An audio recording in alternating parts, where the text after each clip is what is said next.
Welcome back to an audience of one by JannahVersity, in which we deliver spiritually uplifting and motivational content to individuals who need a reminder that they have worth, that they have value, and a gift that they need to share with the world. And that no matter how many mistakes that they've made, it's never too late to make today the day that they change their lives.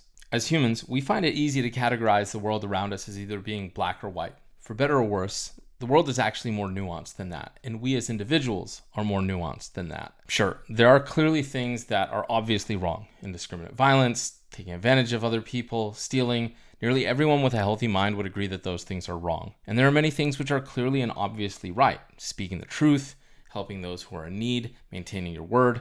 Again, nearly everybody with a healthy mind would agree that these things are good. But the world is a lot more complicated than a list of good or bad actions. We live in a world where the majority of actions that we take require context before they can be labeled one way or another. When we look at our actions, it's often that we look at the extent to which we carry out said action before we label them.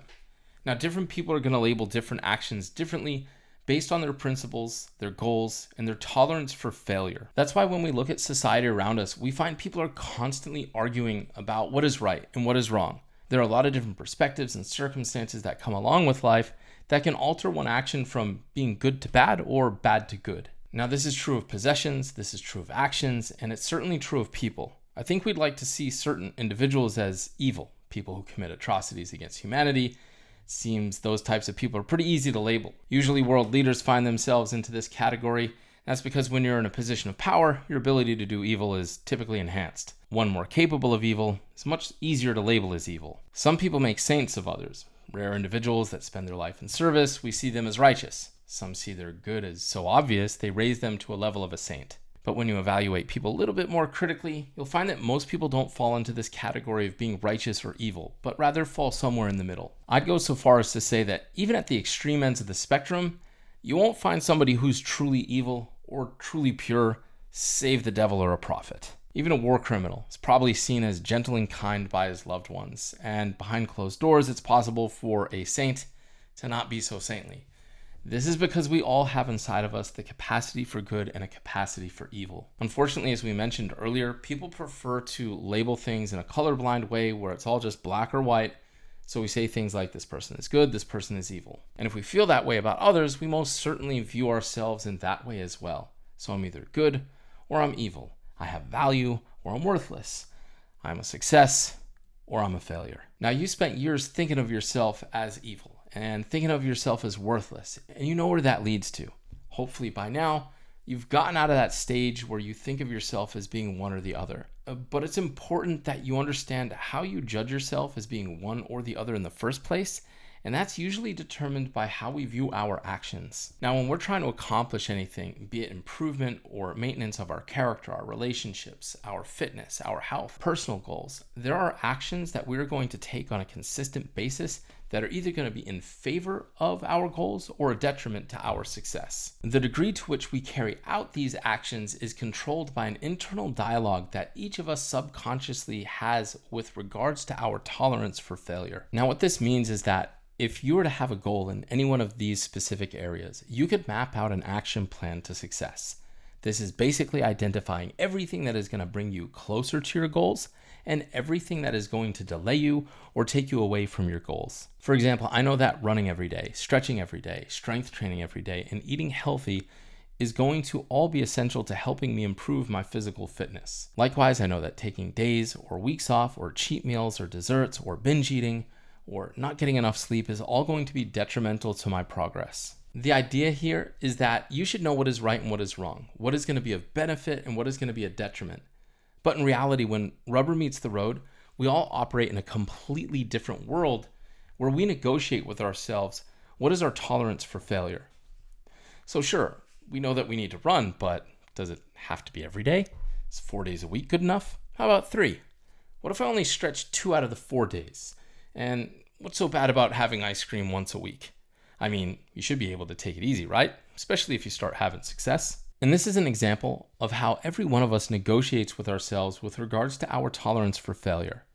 And part of them come in the form of what we decide is acceptable and what is not. The second way in which we negotiate with our tolerance for failure is once we've set our internal guidelines for this is okay and this isn't, then we have another internal dialogue for What is okay in terms of how often we're going to tolerate failing to uphold that standard? So for example, you've negotiated with yourself that you're up every day before sunrise so that you can start your morning with prayer and exercise before daylight. For you, that's non-negotiable. Missing that is unacceptable. So that's your standard. But then when you get down to practice, what is your tolerance for failure? Because you have to understand there's a difference between what you've established to be right and wrong and what you've established to be your tolerance for failing to uphold what is right and what is wrong. So following this example, are you okay oversleeping once a week? 2 or 3 times a week? Are you okay with only waking up once before sunrise every couple of weeks? What is your tolerance for failure? Are you the type of person that you oversleep, miss your prayers and your workout once, and that's enough to infuriate you to protect that practice for the next 12 months? Or are you more accustomed to failing your goals that your tolerance for failure leaves you in a state where your goal to wake up and pray before sunrise and work out is more of a fantasy? So again, you have 2 things going on here. You have your principles for what is right and what is wrong, and depending on your spiritual, mental, and emotional and physical health, you're going to have an assessment of what is right and wrong for you and your personal goals. Then you also have a measure for yourself with regards to your tolerance for failure and adhering to what is right and what is wrong for you as you strive towards your specific goals. You need to take a hard look at what it is that you're trying to accomplish and assess what is the right thing for you to do in order to accomplish what you want to do. And you need to also assess what are the wrong things that you need to avoid in order to accomplish the things that you want to do. And you have to be brutally honest with yourself. And if you can't, you may need to get someone with a clean heart and a clear mind to help you evaluate your situation. Because unfortunately, sometimes when you're sick, your ability to evaluate what is healthy is compromised. Now, once you've calibrated what is right for you and what is wrong for you, you've got the next step, which is that you're going to have to fight day in and day out to decrease your tolerance for failure. Now, you're not going to be perfect, as no one is, but you don't negotiate with what is right and what is wrong. You know that getting drunk or high isn't helping you achieve success in anything.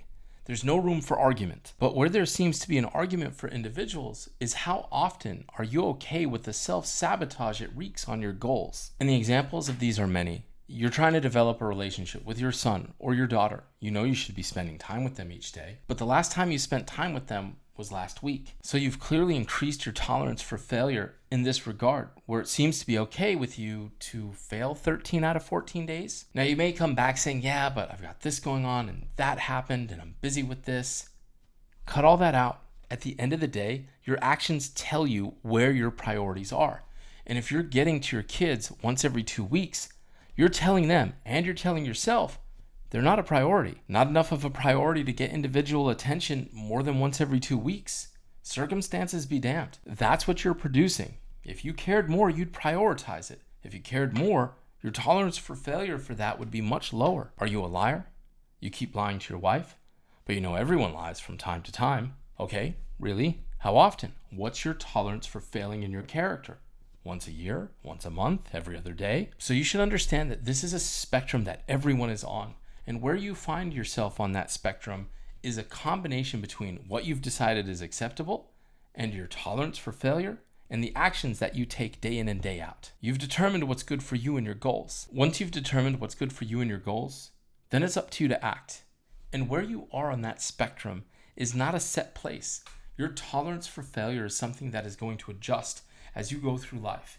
And you're going to find that where you are on that spectrum is also in a direct relationship with the actions that you take. And likewise, the actions that you take are in a direct relationship with where you are on the spectrum. And this is the spiritual war that we will fight in this life, which is to continue to try and improve where we are as human beings on that spectrum. As you work to improve yourself spiritually, physically, emotionally, and in character, you have to fight against your tolerance for failure. So what is meant by tolerance for failure?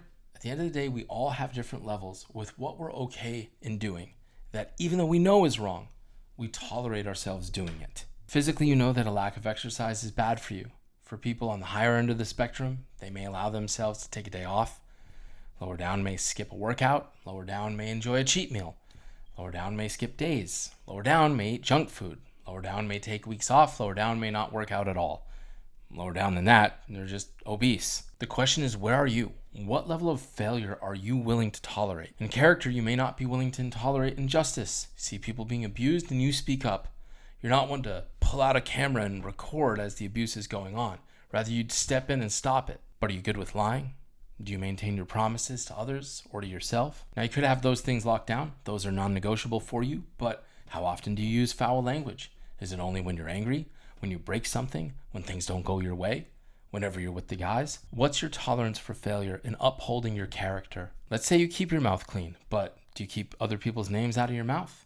Are you good with talking about other people's business, exposing their faults, or talking trash? Maybe your tolerance for failure is much bigger than that, and you're cool with cheating people, stealing, physically or emotionally abusing others. You see, no one is safe. Everyone at some point or another is going to fail to uphold their standards. But again, you better have the right standards, because if those aren't in place in the first place, your tolerance doesn't really matter much. Now, if your compass is so uncalibrated that you think it's okay to harm others, we have a problem. But it's also probably the case that you have a really high tolerance for failure with regards to your spiritual standards. Now, that may be because you think that we're just some insane, random statistical anomaly of an occurrence and that there is no God, there's no account. So outside of maybe thinking what goes around comes around, there's no real reason to uphold any code of conduct anyway. There are no rules. Everybody makes their own rules, so just do whatever you want and whatever feels good to you. But anyone with half a brain knows what type of society that would produce. And that's not a society that you would want to live in. So it's no wonder that tolerance for bad character is seen as a weakness in faith or in spirituality. So is a lack of compassion for others, belittling of evil acts and absence of prayer, mocking sacred texts, mocking God, mocking those who believe that they will be held accountable for how they act, and so therefore they should act accordingly. Your tolerance for failure to have any spiritual capacity has real-life consequences for how you carry yourself, how you interact with others, how others interact with you, and how you view your role in this world. You may have such a high tolerance for failure in spirituality that you've determined the threshold for you is disbelief in God, or altogether creating a God of yourself. Regardless, you have to determine what's right and what's wrong for you. And if you have principles, are you going to adhere to them and not? And if so, to what extent? From an emotional perspective, who do you believe you are? Are you someone of value? Are you someone of worth? Are you important? And how often do you compromise that? How tolerant are you of negative self-talk? You know, in the past, you let other people mistreat you. You let them take advantage of you. This all had a destructive effect on your self-esteem. What's your tolerance for that now? Are you okay with people disrespecting you from time to time? Every other day? What level of failure are you going to accept? You have a history of drug and alcohol abuse. Now, a lot of people look at these and misdiagnose them as physical harms. And while they have their physical harms, no doubt, the drug and the alcohol abuse in reality is just how you self-medicate the pain that you're feeling for your lack of emotional health. This comes from a history of abuse and trauma that you've endured because you have an extremely high tolerance for emotional abuse that you suffered at the hands of those who were supposed to protect you. So you're really good at this point in your life at taking on trauma, but you have to fight like your life depends on it against this tolerance for failure. You can't be okay with telling yourself that you're worthless, or that you're stupid, or that you're unredeemable. You can't tolerate self-medicating yourself with substances because it provides temporary relief for the pain that you feel, or because in some twisted way it creates a self-fulfilling prophecy of how horrible you are, so you can justify more self-harm and giving up on life. Throughout this whole process, we've been talking about goals that you have to have as an individual, because your character, your spirituality, or your connection with God are not things that happen in a vacuum. They're expressed in how you carry yourself as you strive to accomplish the goals that you have in this life. But if you're mapping out your master plan to accomplish your goals, be it to start a business, a school, rehabilitation center, to sail around the world, or to win an ultra race, at the end of the day, there's work to be done, and you know what's going to get you to the finish line and what's going to hold you back. So what percentage of effort are you okay with? Are you putting in 100% all day, every day? No rest until you pass out? Or are you putting in 80%, or 60%, or 30%? Which would mean in the inverse that you're okay tolerating failure up to 20 to 40 to 70% of the time. It's like the old saying, you get in what you put out.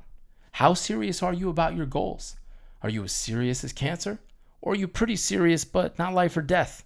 Or is this just something you kind of want, and if it happens, that'd be cool, but you're not really all about that life? If you need to put in work every day, twice a day, for your goal to be realized, How many sessions are you okay taking off? How many days are you okay taking off? Do we allow for a bad month? Is your tolerance for failure that high? I've said it to you before. You don't want to dwell on the past to the point where you spiral into depression, but sometimes you got to take the cold plunge in the bath of memory lane and remember where you came from. Where you came from, your tolerance for failure was very high. There wasn't much you wouldn't accept for yourself.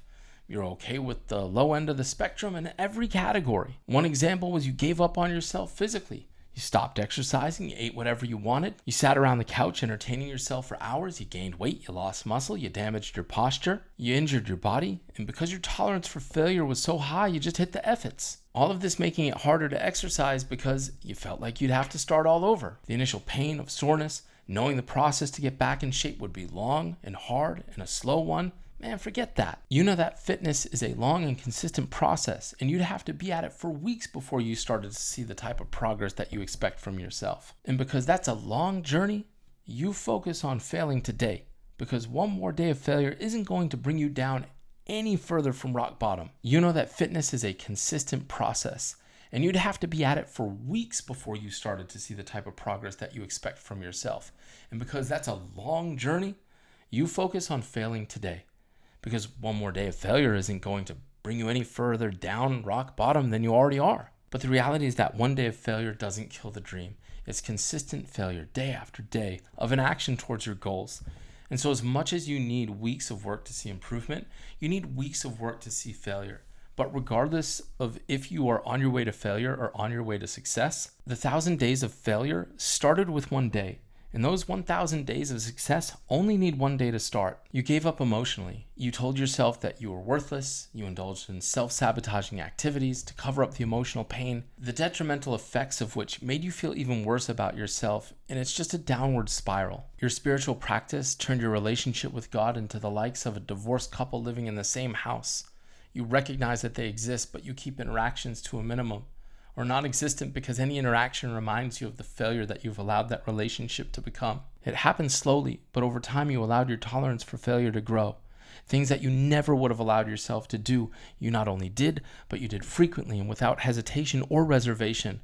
All of those things, be it failures in character, in physical or emotional health, or in spiritual practice. So you have experience with yourself, how you can slowly negotiate with yourself to accept failure and destruction. But now that you're in the process of improving your life and chasing your goals, you can't negotiate with yourself anymore with what is acceptable and what is not. And you can't continue to negotiate with yourself to increase your tolerance for failure. Now you have to do the opposite.